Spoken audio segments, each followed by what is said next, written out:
Aujourd'hui, 10 000 enfants sourds et malentendants sont scolarisés en France, dont la plupart en inclusion scolaire. Ça fait quelques années, ça fait 3-4 ans je pense que j'accueille une élève LSF dans la classe. Je me rends compte que l'élève LSF qui est dans la classe, souvent elle arrive seule, ou il arrive seul, et que pour l'intégration dans la classe, c'est pas très facile.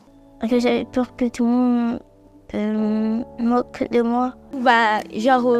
On s'en gênait parce que les entendants, les entendants ne savent pas comment gérer avec les sourds, donc c'est un peu compliqué. C'est pourquoi Elix s'est lancé dans un important projet, faciliter l'inclusion des enfants sourds et malentendants à l'école primaire. Soutenu par des professionnels de l'éducation, nous avons travaillé sur 3 axes. Premier axe, la lexicalisation en langue des signes de 3000 termes liés au niveau CP-CE1.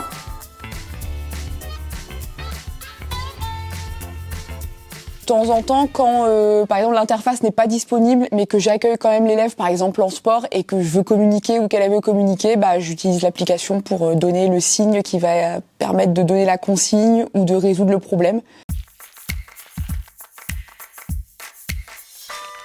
Donc quand tu m'as parlé de construire, entre autres, un lexique spécifique aux professeurs du CP, je me dis, oui, pareil, c'est évident, on en a besoin, quoi.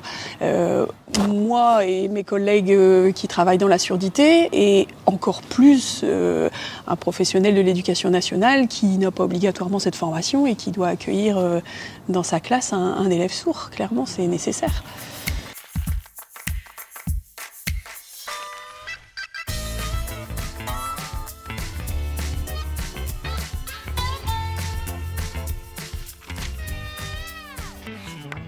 Deuxième axe, un parcours numérique pour sensibiliser élèves et enseignants à l'accueil d'enfants sourds ou malentendants dans leur classe. Je me demande comment les professeurs et les enfants entendants accueillent un enfant sourd ou malentendant à l'école. Je suis sûr que c'est stressant pour eux. Ça te dit de participer ? Allez, viens ! Est-ce qu'il y a différents types de surdité ? Ah, c'est une bonne question, ça. Alors, tu la mettrais où, la fusée, Tom ? Ici. 180 décibels, est-ce qu'on est d'accord avec Tom ? Oui. Est-ce que tous les enfants sourds savent lire sur les lèvres ? Un gâteau, s'il vous plaît ? Magali ? Un gâteau, s'il vous plaît. Remets-toi à la bonne place. C'est à toi. En tant que professeur évoluant au quotidien avec du personnel de l'éducation nationale peu formé à l'accueil de l'handicap, clairement le côté conseil pratique et technique, comment accueillir un enfant sourd dans sa classe, comment éviter facilement de faire des petites bêtises, des petits faux pas, comment lui faire la meilleure place possible et l'inclure au mieux, c'est pareil, ça semblait évident.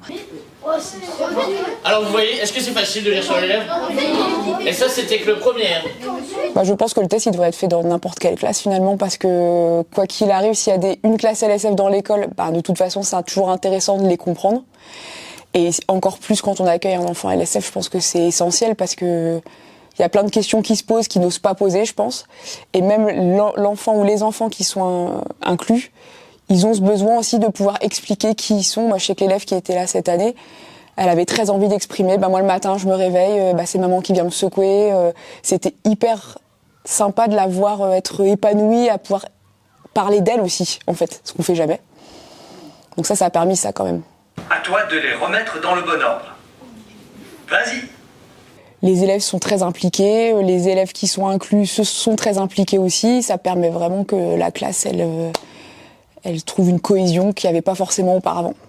Et enfin, troisième axe, sans accès en e-learning à nos sensibilisations à la langue des signes pour des enseignants accueillant déjà des enfants sourds et malentendants.